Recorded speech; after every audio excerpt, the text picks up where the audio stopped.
ಜನಪ್ರತಿನಿಧಿಗಳ ಕೋರ್ಟ್ಗೆ SP Udesh entry ಕೊಟ್ಟಿದ್ದಾರೆ. ಕೋರ್ಟ್ನಿಂದ ಆದೇಶದ ಪ್ರತಿಯನ್ನ ಮೈಸೂರು ಲೋಕಾಯುಕ್ತ ಎಸ್ಪಿ ಉದೇಶ್ ಪಡೆದುಕೊಂಡಿದ್ದಾರೆ. ಮೈಸೂರು ಲೋಕಾಯುಕ್ತ ಎಸ್ಪಿ ಉದೇಶ್ ಇದಕ್ಕೆ ಸಂಬಂಧಪಟ್ಟಂಗೆ ಎಫ್ಐಆರ್ ಅನ್ನ ಈಗ ದಾಖಲಿಸಬೇಕಿದೆ.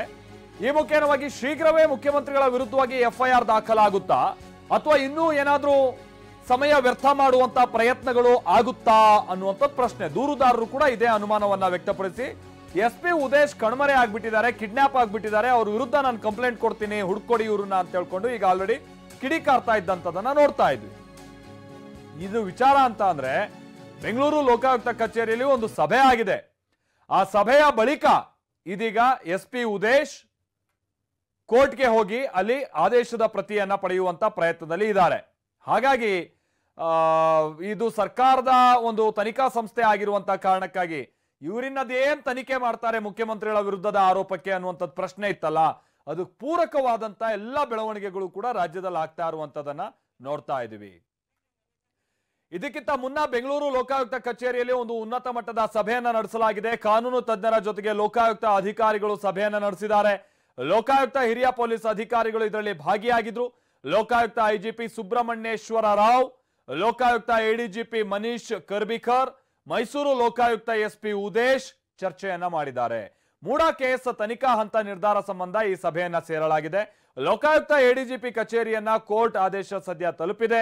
ಸಿಆರ್ಪಿಸಿ ಕಾಯ್ದೆಯಡಿ ಎಫ್ಐಆರ್ ದಾಖಲಿಸುವಂತೆ ಕೋರ್ಟ್ ಆದೇಶವನ್ನ ನೀಡಿದೆ. ಕೋರ್ಟ್ ಆದೇಶದ ಹಿನ್ನೆಲೆಯಲ್ಲಿ ಕಾನೂನು ತಜ್ಞರ ಜೊತೆಗೆ ಚರ್ಚೆ ನಡೆಸುವಂತ ನಿಟ್ಟಿನಲ್ಲಿ ವ್ಯವಸ್ಥೆಗಳಾಗಿದೆ.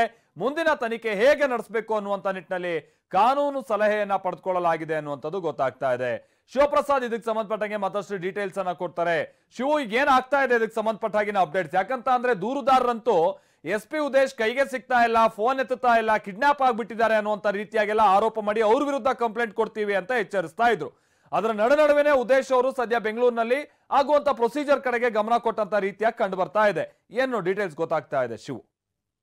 ಮಾಲ್ತೇಶ್, ಬೆಂಗಳೂರು ಲೋಕಾಯುಕ್ತ ಕಚೇರಿಯಲ್ಲಿ ಉನ್ನತ ಮಟ್ಟದ ಮಹತ್ವದ ಸಭೆ ನಡೆದಿರ್ತಕ್ಕಂಥದ್ದು. ಕಾನೂನು ತಜ್ಞರ ಜೊತೆ ಸಭೆಯನ್ನು ನಡೆಸಿರ್ತಕ್ಕಂಥ ಲೋಕಾಯುಕ್ತ ಹಿರಿಯ ಪೊಲೀಸ್ ಅಧಿಕಾರಿಗಳು, Lokayukta IG Subrahmanyeshwara Rao, Lokayukta ADGP Manish Karbikar, Mysuru Lokayukta SP Udesh MUDA ಪ್ರಕರಣದ ಮುಂದಿನ ತನಿಖಾ ಹಂತದ ಬಗ್ಗೆ ನಿರ್ಧಾರವನ್ನು ಕೈಗೊಳ್ಳುವ ಕುರಿತಂತೆ ಮಹತ್ವದ ಸಭೆಯನ್ನು ಕೂಡ ನಡೆಸಿದ್ದಾರೆ. ನಿನ್ನೆ ಲೋಕಾಯುಕ್ತ ಎಡಿಜಿಪಿ ಕಚೇರಿ ತಲುಪಿದಂತಹ ಜನಪ್ರತಿನಿಧಿಗಳ ಕೋರ್ಟ್ ಆದೇಶದ ಪ್ರತಿ ಹೊಸ ಕಾನೂನಿನ ಬದಲಿಗೆ ಸಿಆರ್ಪಿಸಿ ಅಂದ್ರೆ ಈ ಹಿಂದೆ ಸಿಆರ್ಪಿಸಿ ಅಡಿ ಕೇಸ್ ದಾಖಲಿಸುವಂತೆ ಕೋರ್ಟ್ ಆದೇಶವನ್ನು ನೀಡಿತು. ಸಿಆರ್ಪಿಸಿ 156 ಕ್ಲಾಸ್ 3 ಅಡಿಯಲ್ಲಿ ಎಫ್ಐಆರ್ ಅನ್ನು ದಾಖಲಿಸಿಕೊಂಡು ಸಿಎಂ ಸಿದ್ದರಾಮಯ್ಯ ಸೇರಿದಂತೆ ಯಾರ್ಯಾರನ್ನಾರು ದೂರುದಾರರು ಹೆಸರಿಸಿದ್ದಾರೆ ಅವರೆಲ್ಲರ ವಿರುದ್ಧ ತನಿಖೆಗೆ ಆದೇಶವನ್ನು ನೀಡಿತು. ಸದ್ಯ ಸಿಆರ್ಪಿಸಿ ಚಾಲ್ತಿಯಲ್ಲಿಲ್ಲ. ಆದಾಗ್ಯೂ ಕೂಡ ಈ ಹಿಂದೆ ಅಂದ್ರೆ ಜುಲೈ 1ಕ್ಕಿಂತ ಮುಂಚೆ ನಡೆದಿರ್ತಕ್ಕಂಥ ಈ ಒಂದು ಹಗರಣ ಆಗಿರ್ತಕ್ಕಂಥ ಹಿನ್ನೆಲೆಯಲ್ಲಿ ಇಡೀ ಪ್ರಕರಣಕ್ಕೆ ಸಂಬಂಧಪಟ್ಟಂತೆ ಸಿಆರ್ 156 ಕ್ಲಾಸ್ 3 ಅಡಿಯಲ್ಲಿ ಸಿಆರ್ಪಿಸಿ ಅಡಿಯಲ್ಲಿ ತನಿಖೆಗೆ ಎಫ್ಐಆರ್ ಅನ್ನ ದಾಖಲು ಮಾಡಿಕೊಳ್ಳುವಂತೆ ಆದೇಶವನ್ನು ನೀಡಿರತಕ್ಕಂಥದ್ದು.